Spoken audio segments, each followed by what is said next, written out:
Ce soir, on va parler, comme le titre de la soirée l'indiquait, des réalités et des espoirs en Grèce. On commencera par peut-être les espoirs et puis les réalités aussi. On va essayer d'examiner tout ça. Il y a beaucoup de débats, d'articles, de commentaires, c'est bien normal, sur la Grèce depuis la victoire de Syriza aux élections du 25 janvier. Tout ça est normal puisque c'est la première inversion de tendance en Europe où une organisation, une coalition, un parti a gagné les élections sur la base d'un programme explicitement opposé à l'austérité, c'est-à-dire à toute la politique qui est pratiquée en Europe par des gouvernements de droite, mais aussi par des gouvernements qui se réclament de la gauche. La Grèce est aujourd'hui un laboratoire, grandeur nature, où on suit les événements jour par jour, je pense, pour la plupart d'entre nous, et où on voit une expérience in vivo d'un gouvernement qui fait face à des difficultés très très grandes. La situation de la Grèce est certainement la pire qui existe aujourd'hui en Europe, et qui, dans cette situation-là, doit aussi négocier avec des créanciers, des instances internationales, des institutions européennes et mondiales, avec un rapport de force qui est le sien, c'est-à-dire son appui électoral, mais en même temps un isolement international par rapport à ces puissances et par rapport à ces gouvernements, mais il faut le dire aussi par rapport à l'Europe en général, puisque même s'il y a une solidarité très forte, je crois, elle ne se manifeste pas aujourd'hui par des mouvements de masse et des grandes manifestations dans les pays d'Europe. Donc on va discuter de tout ça avec Roxane Mitralias, que je remercie d'être là avec nous ce soir. Alors Roxane est membre de Syriza à Paris et militante du comité pour l'annulation de la dette du tiers-monde, CADTM. Elle est aussi spécialiste des questions agricoles. Si on a des doutes sur la réalité et la profondeur de l'enjeu international de la Grèce aujourd'hui, il faut, comme on le fait tous, entendre et lire ce qu'en disent les gouvernements européens, leurs institutions et leurs médias. On pourrait faire des kilos de citations, il y en a tous les jours, il y en a eu encore ce soir. J'en relèverai qu'une parce qu'elle me semble particulièrement piquante, extraite d'une chronique parue dans les Échos sous la plume d'Éric Le Boucher, qui était l'ancien responsable économique du Monde et qui est spécialiste en libéralisme et qui toutes les semaines commet des articles. Et là, il y a quand même des petites choses, je crois, pour s'amuser un peu, pour commencer, que je voudrais vous lire pour montrer le ton et l'arrogance des gens qui, aujourd'hui, parlent de la Grèce et en parlent en grands spécialistes de l'économie, naturellement, ce qu'ils prétendent être. Les Grecs ont l'habileté, un rôle confirmé dans l'histoire, de transfigurer leurs petites histoires en un drame général, aujourd'hui sur la question tragique de l'austérité et des dettes. En échange des réformes promises, c'est-à-dire promises à la Troïka, Alexis Tsipras obtiendra non pas une remise de dette, mais de menues facilités de remboursement. Il devra s'en expliquer devant son peuple et avouer que la démagogie est aussi un mot grec. Et puis pour conclure, si Paris et Rome sont venus en défense de Syriza, ce qui est inexact évidemment, mais c'est lui qui le perçoit comme ça, c'est que la Grèce, la France et l'Italie sont les trois pays en retard de réforme en Europe. Tous les autres pays ont fait leur travail. Ils ne demandent pas de remise de dette. Saine vision. La France et l'Italie sont loin d'avoir fait le quart des réformes radicales nécessaires. Donc je ne commente pas longuement, ça se suffit à soi-même. Et ce programme a évidemment le mérite de la clarté. Il s'appuie aussi, comme le fait Le Boucher, mais bien d'autres, sur les experts de la Troïka, où figure, comme vous le savez, aux côtés de la Banque Centrale Européenne et de la Commission Européenne, le Fonds Monétaire International, le FMI. Et ces experts et prévisionnistes, ces savants, sont réputés pour leur science et leur sagacité. C'est sur la base de leurs travaux et de leurs études que se construisent les scénarios, dont celui de la Troïka, c'est eux la colonne vertébrale de tout ça. Et depuis 2010, ils interviennent de manière pressante au nom de ces plans et prévisions qu'il est intéressant de confronter à la réalité. Je ne vais pas vous inonder de chiffres ce soir, je crois que Roxane non plus, mais il y en a quelques-uns qui sont quand même disons qui valent leur pesant de dollars ou d'or, comme on voudra. Alors, d'abord sur la croissance du PIB, c'est-à-dire de la richesse intérieure produite, le produit intérieur brut. Le FMI avait des prévisions pour 2010 à 2013 qui étaient les suivantes. Et on confrontera ces prévisions à la réalité. Donc, pour la croissance du produit intérieur brut, le FMI prévoyait en 2010 moins 4%. La réalité, pas trop loin, a été de moins 4,9, presque moins 5. 2011, moins 2,6. La réalité, moins 7,1. 2012, 1,1, retour à la croissance pour le FMI grâce aux réformes entreprises, etc., etc. La réalité, moins 7%. 2013, 2,1% parce qu'on fait de mieux en mieux. Et la réalité, c'est moins 4,2. Au total, le produit intérieur brut de la Grèce s'est affaissé, on ne va pas entrer dans les décimales, de plus de 25% et aux alentours de 30%. Alors en ce qui concerne le chômage, qui préoccupe beaucoup ces messieurs-dames, donc le FMI prévoyait un taux de chômage pour 2010 de 11,8% de la population active. La réalité a été de 12,6%. Pour 2011, 14,6%. La réalité, 17,7%. Pour 2013, 14,8%. La réalité, 24,3%. Et pour 2013, 14,3%. Et la réalité est de 27,3%. Et ces chiffres sont sous-estimés, je ne vais pas entrer dans le détail, de la réalité des statistiques du chômage.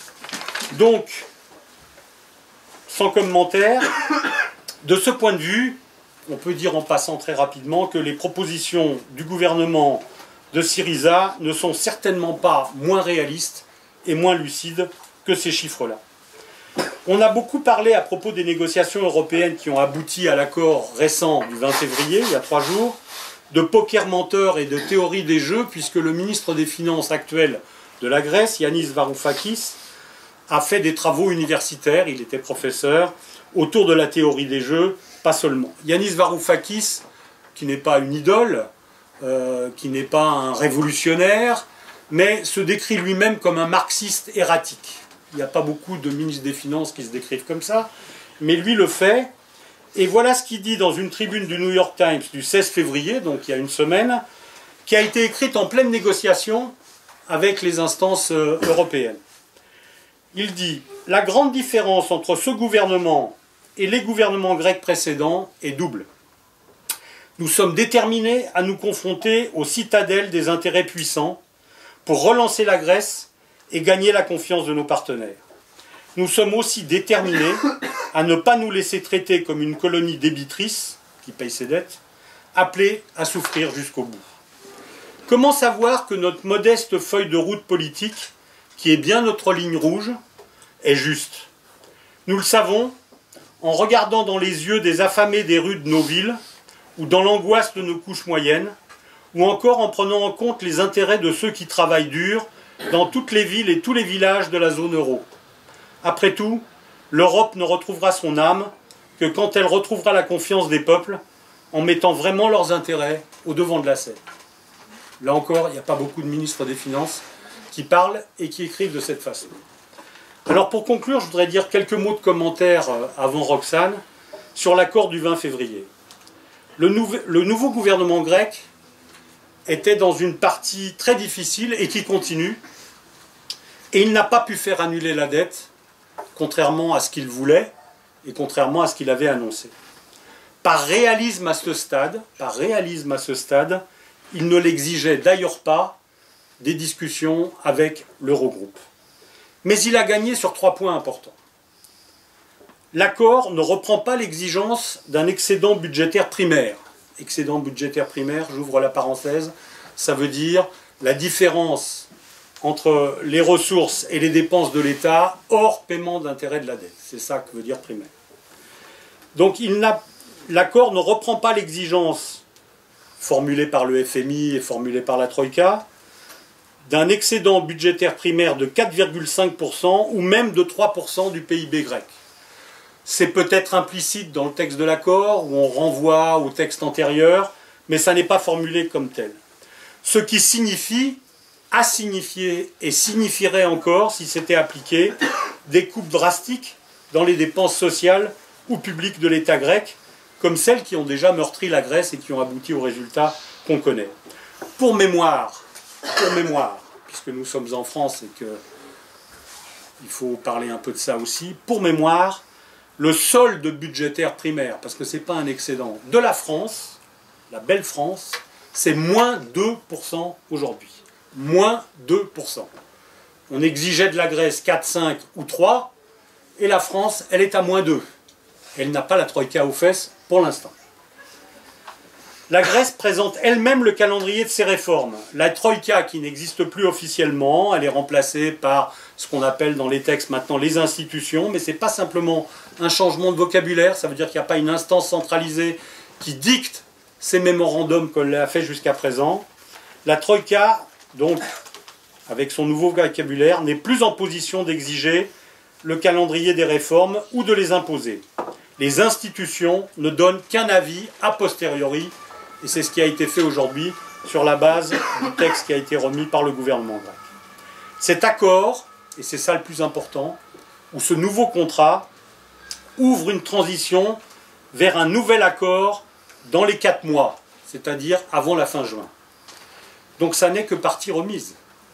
Les choses ne sont pas finies, loin d'être finies, et cela donne un peu de temps aux Grecs, c'est ce qu'ils cherchaient, à juste titre, pour mettre en œuvre leur politique, notamment en matière fiscale, en direction des plus riches, et en matière sociale pour les plus défavorisés, et pour construire un rapport de force plus favorable.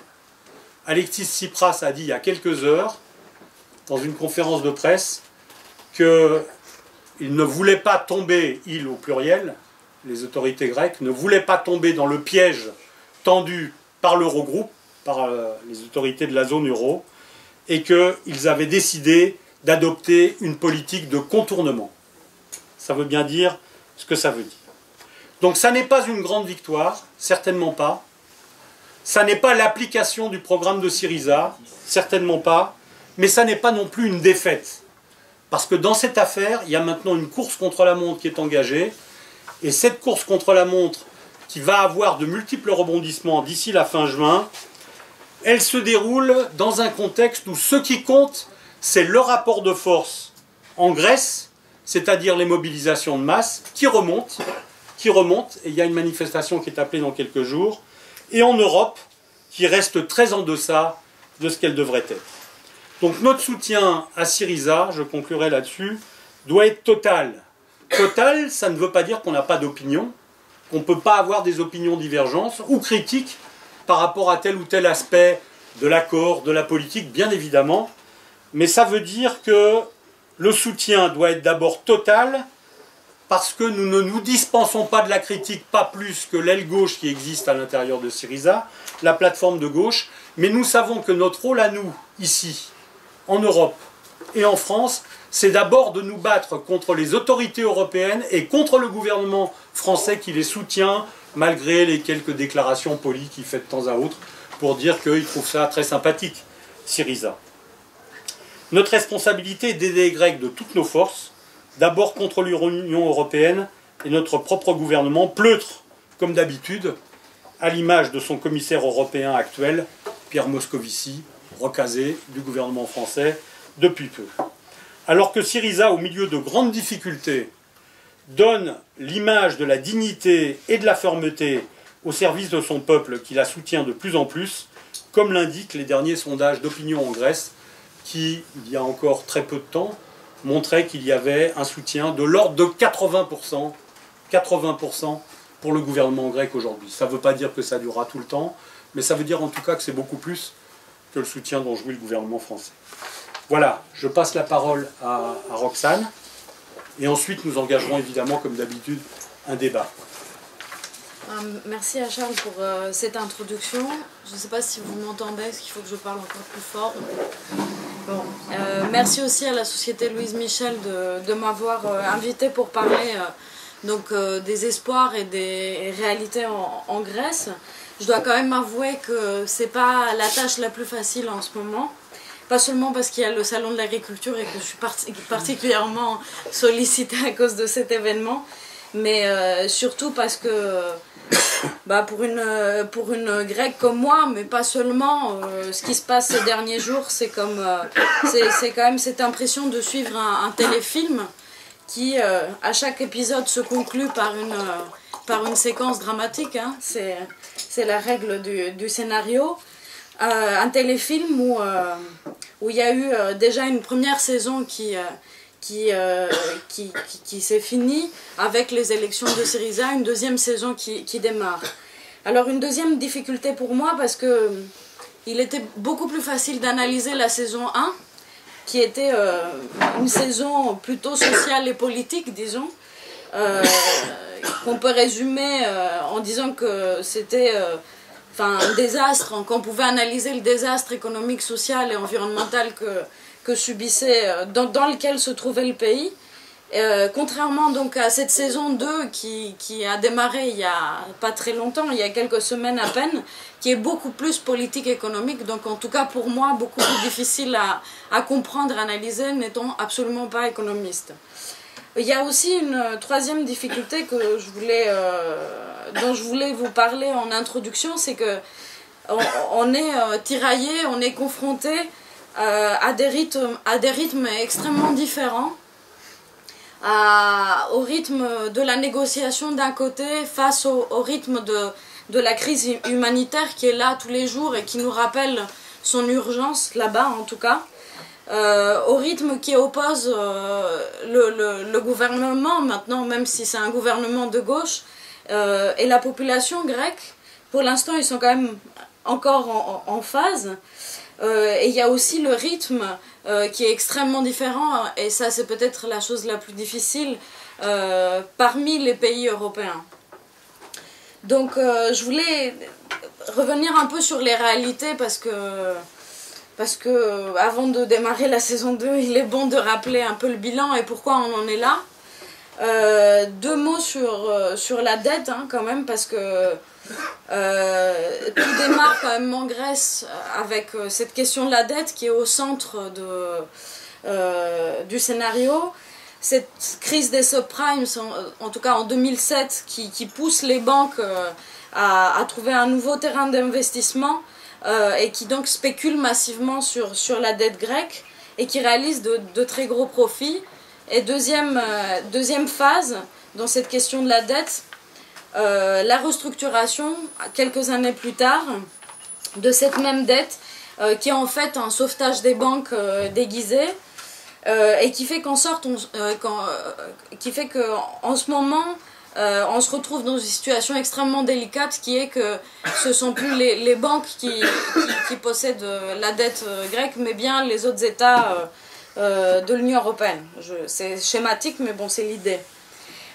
Et aussi un bilan quand même catastrophique du point de vue économique. Charles a donné quelques éléments là-dessus, mais quand même une dette qui monte de 120% à 180% environ aujourd'hui, et le paiement des intérêts de la dette qui représente plus de 20% du budget grec.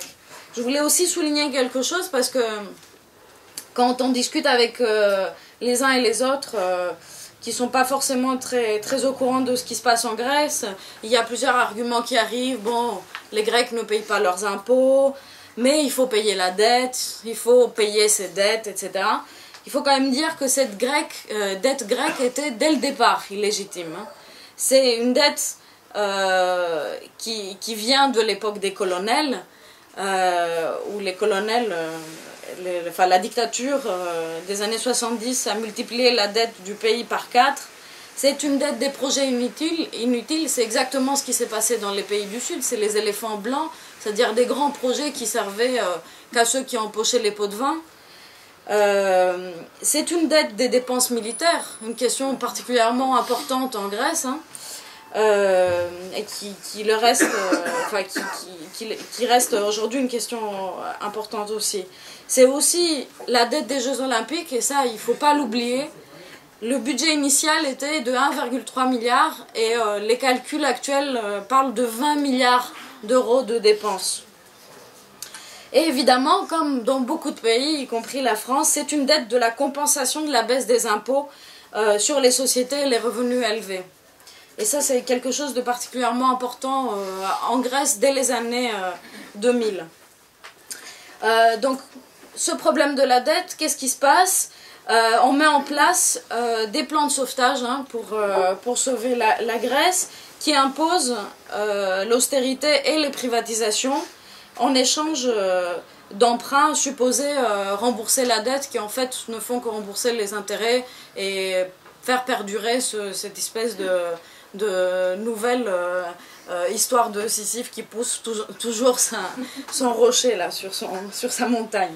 Donc je vais pas m'étaler sur les plans de sauvetage, parce que je pense que vous connaissez quand même, mais souligner que ces plans de sauvetage, c'est des baisses extrêmement importantes des salaires. C'est des centaines de milliers de personnes pas payées depuis des mois, voire des années. C'est des baisses de revenus pouvant atteindre 70%. C'est l'augmentation des TVA, c'est l'augmentation du chômage, c'est l'immigration, c'est pour les jeunes en particulier. Ça peut être aussi le retour à la terre, ça peut être aussi la disparition ou la presque disparition du travail salarié. C'est quand même des phénomènes de masse extrêmement profonds pour un pays. C'est aussi des privatisations enclenchées, donc des entreprises publiques. Ces entreprises publiques pouvaient être bénéficiaires ou pas, c'est pas important. Au contraire, c'est encore mieux si elles dégageaient des bénéfices, avec à la clé des milliers de licenciements et avec à la clé évidemment des bénéfices importants pour le grand capital grec et étranger. Donc pour donner quelques exemples de ces privatisations, les chemins de fer, c'est en cours, la loterie nationale, c'est déjà fait, la fermeture de la télévision et de la radiophonie publique, des écoles, fermeture des hôpitaux et aussi privatisation dans les collectivités territoriales. Alors, une remarque, parce que du point de vue de la France, où le salariat occupe une très grande partie de la population active, en Grèce, il faut savoir que la partie de ce salariat est beaucoup plus faible à la base, un pays qui n'a pas vraiment connu l'industrialisation. Et du coup, il faut quand même penser à chaque fois que cette population active est composée de petits commerçants, d'artisans et d'agriculteurs, beaucoup plus qu'en France. Et que cette austérité, ces privatisations touchent de plein fouet ces couches sociales, ces catégories socio-professionnelles, et Syriza a réussi à gagner ces catégories socio-professionnelles. Je donne juste un exemple qui n'est pas très connu. Par exemple, pourquoi les agriculteurs sont la deuxième catégorie socio-professionnelle à voter le plus Syriza en Grèce. Un exemple des mesures de la Troïka, le conditionnement du versement des aides PAC en Grèce est calé sur le respect du gouvernement des mesures d'austérité. On est quand même dans ce genre de situation. Je trouve ça assez fort quand même de leur part. Et aussi quelque chose d'important, c'est de comprendre qu'à part toutes les mesures qui concernent le monde du travail salarié, il y a ces impôts extraordinaires qui se sont accumulés ces dernières 5 années qui concernent absolument tout le monde. Il n'y a pas de distinction, c'est vraiment une guerre qui est faite à l'ensemble de la société, à l'ensemble de la population, à part les très riches. Et c'est peut-être là qu'a commencé vraiment l'effondrement de la nouvelle démocratie, puisque ces impôts-là ont touché, y compris leur électorat, les classes moyennes. Donc le fameux impôt foncier NFA que Syriza devrait abolir. Donc on a connu une récession extrêmement importante. Qui s'est accompagnée d'une crise humanitaire extrêmement grave. Vous connaissez probablement les problèmes d'alimentation qui touchent la société grecque, la malnutrition, le manque de médicaments, la fermeture des hôpitaux, le manque de matériel de soins de base, l'augmentation des suicides et de la dépression, l'apparition de maladies qui avaient disparu comme le palu, Bon, et j'en passe parce que la liste est vraiment extrêmement longue. Ce que je voulais souligner là-dessus, c'est qu'on me dit souvent, mais Syriza n'aurait pas dû gouverner avec les Grecs indépendants. Et moi je réponds, mais c'est un pays en guerre, tu peux pas refuser de gouverner. On me dit non, non, la guerre c'est en Syrie, c'est pas en Grèce. L'espérance de vie a reculé de 5 ans en Grèce pendant ces années-là. Ce sont des chiffres dignes d'un pays en guerre. Comme la récession, ce sont des chiffres qu'on retrouve au Libéria, par exemple. Bon. Un autre point, c'est l'impact sur la nature, sur l'environnement. On pourra revenir dans la discussion parce que c'est vraiment un gros chapitre que je connais assez bien.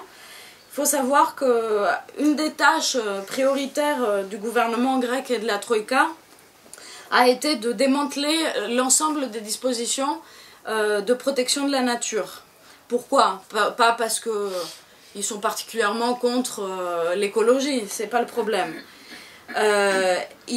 Parce que il n'y a pas de business friendly avec des législations environnementales, ça n'existe pas.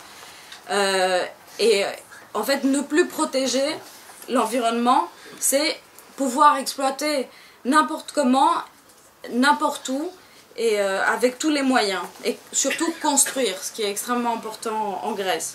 On a entendu, peut-être c'est arrivé jusqu'en France, l'histoire de la privatisation du littoral.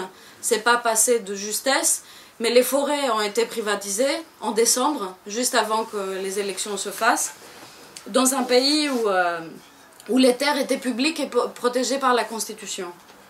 Donc tout ça, enfin il y a beaucoup de choses qui sont en cours de privatisation par le biais du TAIPEV, qui est en fait ce qu'on appelle la caisse des dénationalisations, qui est en fait un site internet réellement comme une agence immobilière où on peut aller choisir son île, sa plage, son temple et l'acheter.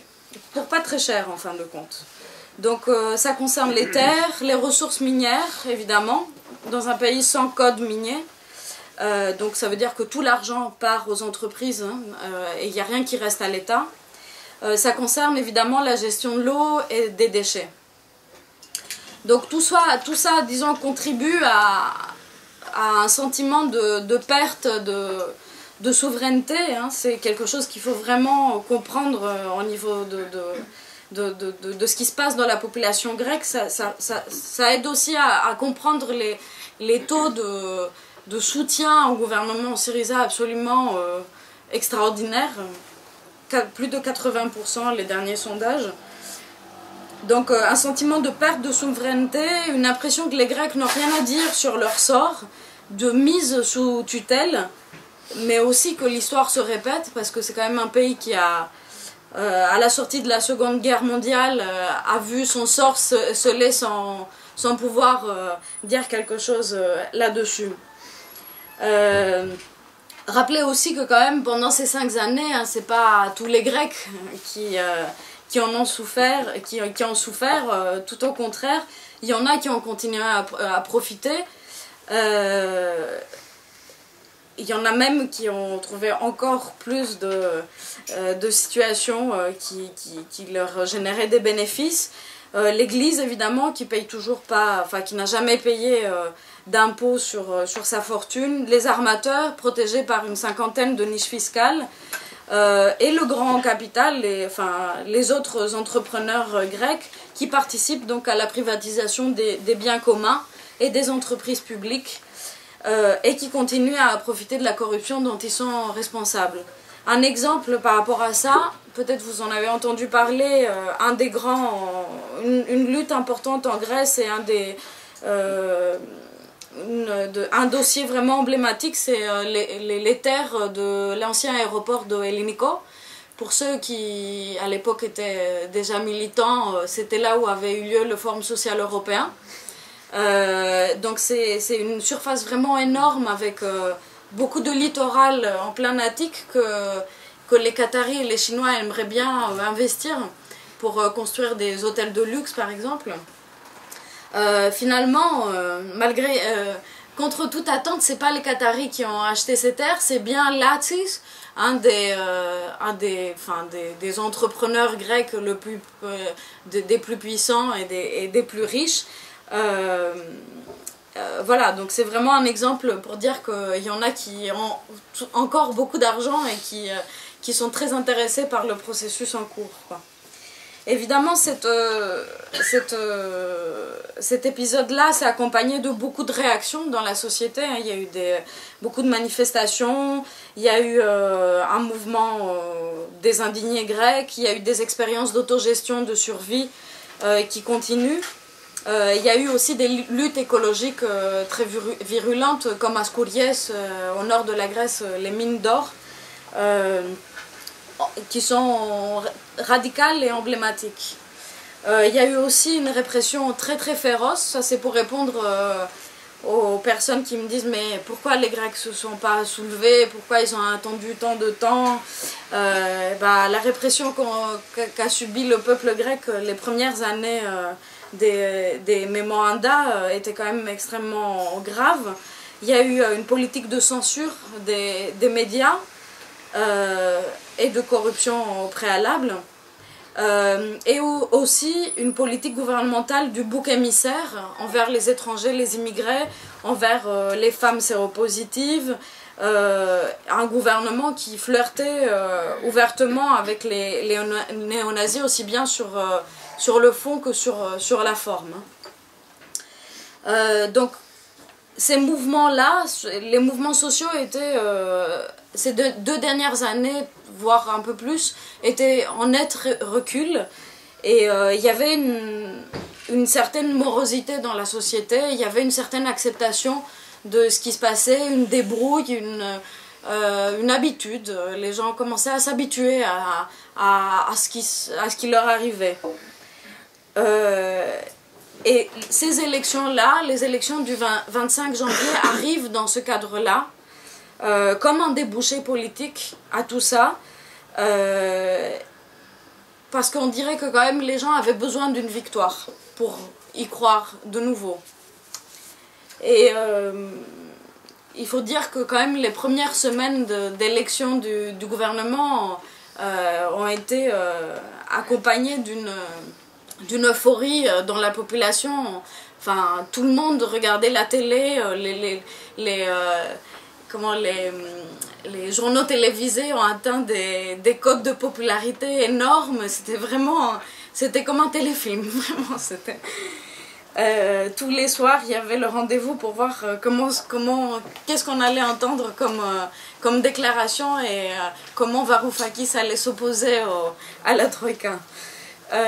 Donc ces élections du 25 janvier arrivent comme un débouché politique. Et ce qu'on peut noter, c'est que, bon, évidemment, Syriza est le grand vainqueur de ces élections. Il monte de près de 10% de 10 points par rapport aux élections législatives de 2012. Et le PC grec monte également de 1,5 points. C'est les seuls qui montent lors de ces élections.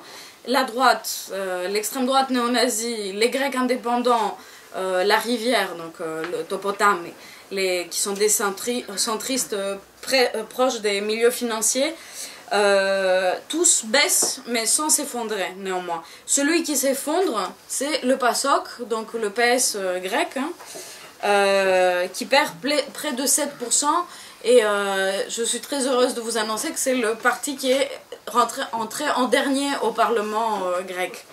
Donc ça, c'est vraiment une revanche de l'histoire. Il y en a beaucoup qui sont contents quand même en Grèce. Donc Syriza a su mobiliser les électeurs plutôt a su mobiliser ce qui n'a pas pu faire précédemment les électeurs des milieux ruraux, ce qui correspond vraiment au vote PASOK. C'est vraiment des électeurs qu'il a su gagner. Par contre, il n'y a pas eu de sursaut de participation puisque l'abstention s'est maintenue au même niveau à peu près. Donc les catégories socioprofessionnelles qui votent le plus Syriza, comme je le disais tout à l'heure, sont tout d'abord les chômeurs, puis les agriculteurs et les fonctionnaires. Bon, vous le savez probablement, malheureusement Syriza n'a pas obtenu suffisamment de sièges pour pouvoir gouverner seul. Il a dû donc lier une alliance. Le choix qui a été fait était de ne pas faire alliance avec la rivière, donc le Topotami, ce parti centriste, ou le PASOK. Le choix était clair. Pourquoi? Parce que c'était inconcevable de gouverner avec des partis qui soutenaient ou avaient soutenu les politiques austéritaires. Par ailleurs, beaucoup de forces européennes, disons, et des journalistes dans les médias, etc., poussaient pour que Syriza fasse alliance avec Topotami, la rivière, comme un gage de non-radicalité, et c'est ce qui ferait que Syriza serait une force acceptable pour l'Union européenne.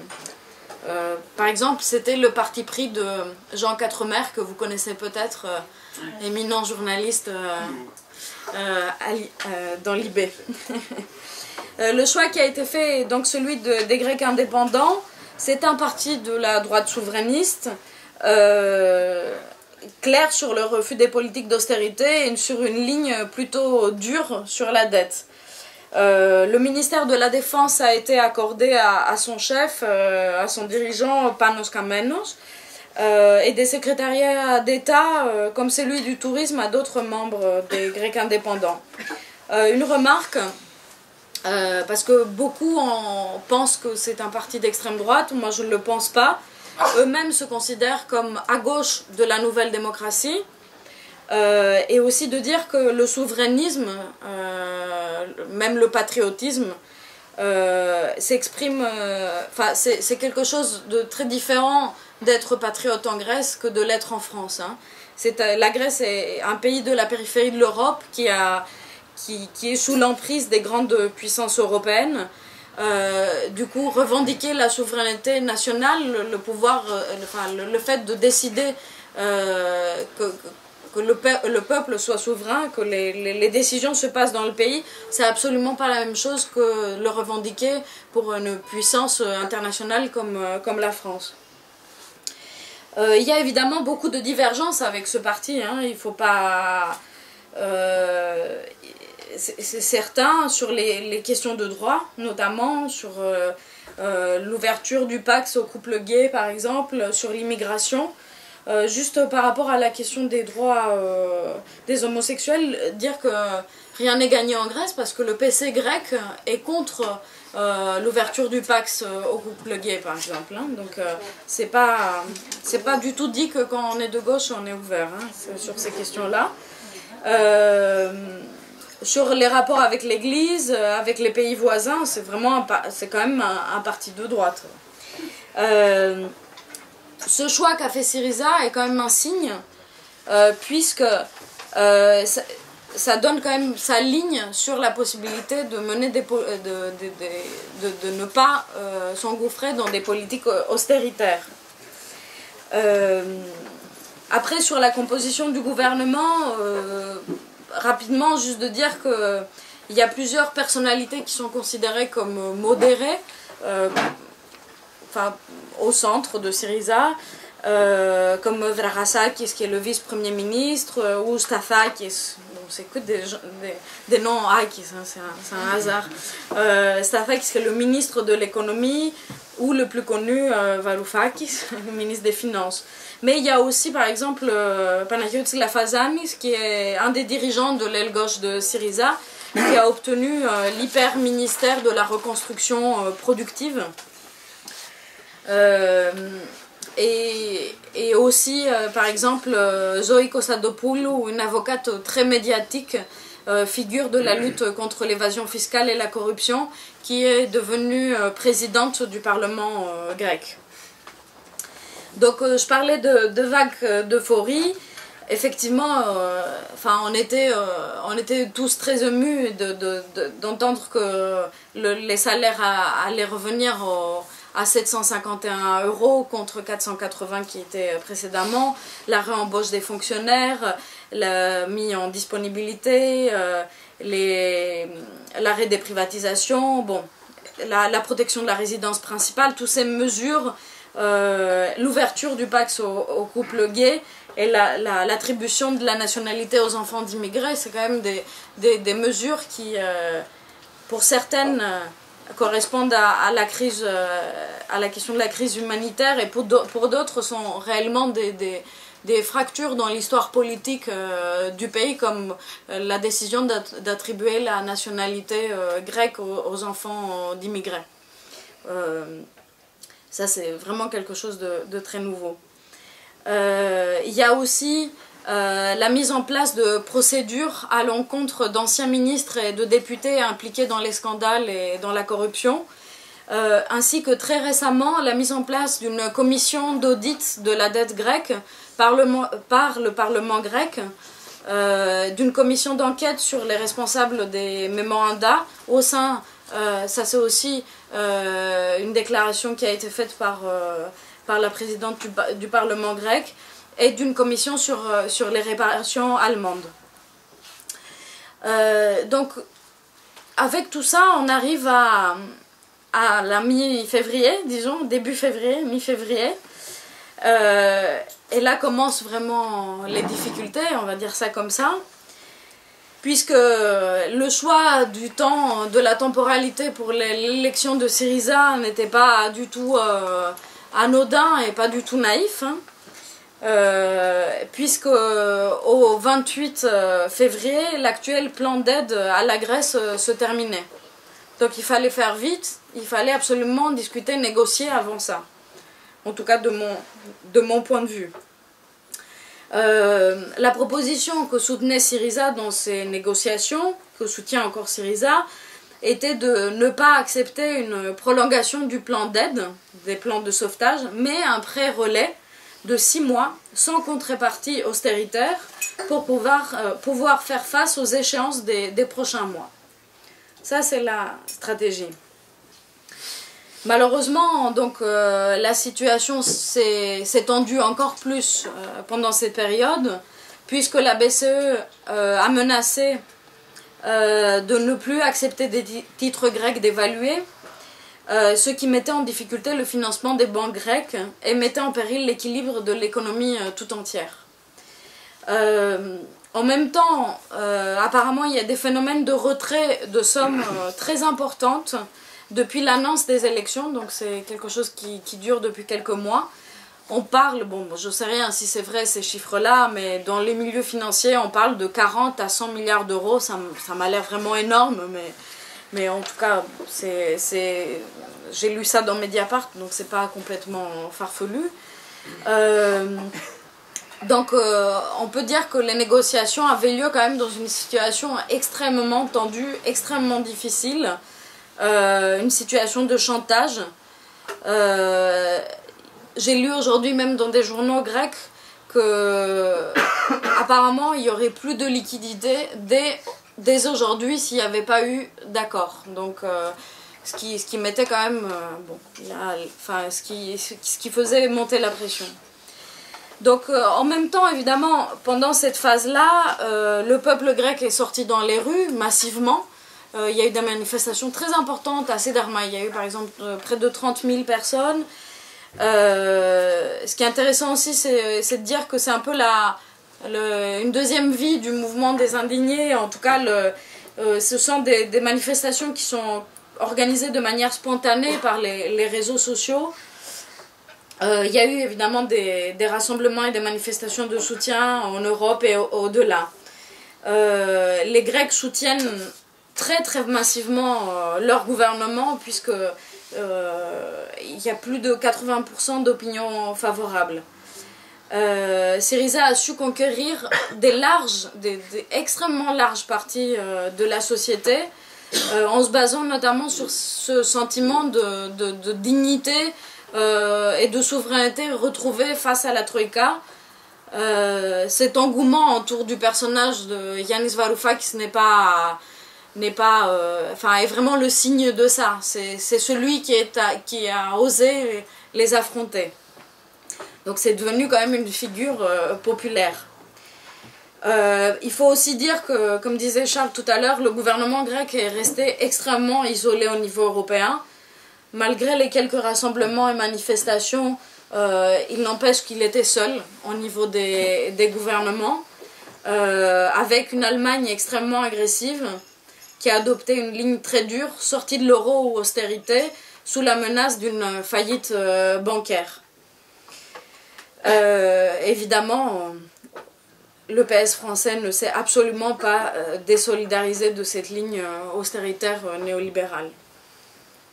Donc, et on arrive à vendredi dernier avec un texte, un accord, qui prolonge donc de 4 mois l'accord de prêt. Et je pense que c'est ce qu'il faut retenir. Je vais vous dire pourquoi, parce que j'ai essayé de lire aujourd'hui le texte des mesures tel qu'il a été envoyé par Jens Varoufakis à l'Eurogroupe. C'est 6 pages de texte en anglais. Bon, moi, c'est pas ma première langue. Et un texte extrêmement complexe pour moi, qui n'est pas économiste ou juriste, parce que chaque mot peut cacher 5 interprétations différentes, en fait. Moi, j'ai pas d'avis sur... j'ai des préoccupations, j'ai des espoirs par rapport à ce qui s'est passé, mais j'ai pas d'avis tranché pour dire c'est une victoire, c'est pas une victoire, c'est la catastrophe. Non, j'en sais rien. Sincèrement, j'en sais rien. Ce qui me préoccupe, c'est que d'un côté, on avait cette menace de faillite bancaire, ce qui, pour moi qui est grec et qui a ma famille là-bas, on y pense quand même 2 fois, hein, que le jour d'après, il n'y a plus rien dans la banque. Et de l'autre côté, je vais le dire franchement, la solution de la sortie de l'euro, pour moi, présente autant de problèmes, enfin autant d'interrogations en tout cas que ce chantage dans lequel se trouve actuellement Syriza. Ce qu'on sait, c'est que l'argent qui va être débloqué fin avril, au moment de l'évaluation des mesures par la Troïka, 11 milliards d'euros environ, peut-être un peu moins, un peu plus, ça diffère des sources, sera utilisé pour capitaliser les banques et non pour mener des politiques sociales. Il va falloir attendre donc que le programme des mesures soit évalué par les institutions avant d'encaisser cet argent, ce qui est quand même... bon, ça met toujours des obstacles, hein, ça rend la situation difficile. L'accord indique évidemment qu'il n'y a pas de mesure unilatérale et que la Grèce assurera ses engagements envers ses créanciers. Et il y a cette histoire du bénéfice primaire qui serait assoupli, ce qui est quand même pas rien. Donc un délai de 4 mois est accordé, un délai de 4 mois pour tout préparer en fait, pour préparer tous les scénarios, pour préparer à mon avis les négociations à venir, puisque cet été il y aura près de 10 milliards d'euros il me semble à payer, enfin de tranches de dette de environ 10 milliards d'euros à payer à différentes institutions. Donc les tensions vont être extrêmement fortes. Donc 4 mois et pas 6 mois comme voulait Syriza au départ pour se préparer à une confrontation extrêmement dure. Je dois vous avouer que en lisant la presse grecque proche de Syriza, on a l'impression que dans les mesures envoyées par Varoufakis, il y a l'ensemble du programme de Thessalonique qui est présent. En lisant la presse, disons, proche de la plateforme de gauche, on a l'impression que c'est la capitulation historique de Syriza. Et les mêmes positionnements se retrouvent à l'infini dans la presse européenne. Donc c'est extrêmement compliqué d'évaluer ce qui sera possible de faire pendant ces 4 mois. Est-ce que Syriza va pouvoir mettre en place son programme? Probablement qu'une infime partie. Est-ce que cette infime partie va suffire pour pas que la population se sente trahie? J'en sais rien. c'est toutes les questions qui se posent en ce moment. En tout cas, ce qui est certain, c'est qu'il n'y a pas de solution simple. Pour moi, le chantage dans lequel se trouve actuellement le gouvernement grec ne peut pas être résolu simplement en disant, enfin, par une espèce de proposition magique qui serait la sortie de l'euro. Pour moi, cette proposition est une mesure économiste, en fait, qui se base pas sur la réalité grecque, puisque on nous dit que les avantages d'une sortie de l'euro, c'est en fait d'être concurrentiel. Effectivement, sur le tourisme, c'est une vérité. Mais il faut savoir que la balance commerciale alimentaire grecque est déficitaire depuis quelques années, ayant subi 30 ans de marché unique et 30 ans de politique agricole commune. La Grèce ne produit absolument pas assez pour se nourrir. Donc, dans le cas d'une sortie de l'euro, une sortie de l'euro, c'est peut-être intéressant dans un moyen long terme, mais le lendemain, ça va signifier que un produit sur deux va coûter beaucoup plus cher qu'actuellement. Cela signifie concrètement que les supermarchés sont vides, ou presque vides. Et peut-être vous ne le savez pas, mais pour produire de la bouffe, il ne suffit pas de relancer les machines, hein. Il faut un laps de temps. Bon, Cuba a attendu 2 ans avant de pouvoir nourrir sa population. Donc pour moi, la sortie de l'euro est absolument pas une proposition magique, et il ne suffit pas de parler de ça pour résoudre le problème. De l'autre côté, la situation dans laquelle se trouve maintenant la Grèce, ce chantage-là, ce spectre de la faillite bancaire, et cette difficulté de faire bouger le rapport de force au niveau européen, n'est absolument pas simple du tout. Enfin, absolument pas simple. Parce que cela dépend beaucoup plus des mouvements sociaux et des mouvements de solidarité européenne qui pourront se développer dans les prochains mois. Ça veut dire qu'évidemment, la tâche qui nous incombe ici est très importante. Ça veut dire aussi qu'il faut trouver des nouveaux arguments à pouvoir opposer à la Troïka dans 4 mois. Et à mon avis, ces arguments sont ceux de l'audit de la dette qui semble avoir démarré avec l'initiative du Parlement grec. Parce que, imaginons qu'une partie importante de la dette soit illégitime, ça donne quand même un argument de poids envers les créanciers qui vont commencer à avoir la trouille que la Grèce fasse des opérations unilatérales, un moratoire sur le paiement de la dette. Enfin, le problème est aussi bien du côté de la Grèce que du côté du créancier, quand on commence à parler d'audit de la dette et de moratoire sur le paiement de la dette. Donc il va falloir trouver des nouveaux arguments, parce que de toute manière, il ne suffit pas de bien négocier pour sortir de ce chantage actuel, et il n'y aura pas... Enfin, c'est pas ça qui changera la donne dans 4 mois. Donc ces nouveaux arguments, ça sera probablement... Enfin, pour moi, c'est autour de la dette que ça se joue, et ça se joue aussi, comme je disais tout à l'heure, autour de la solidarité européenne, voire au-delà. Merci Roxane.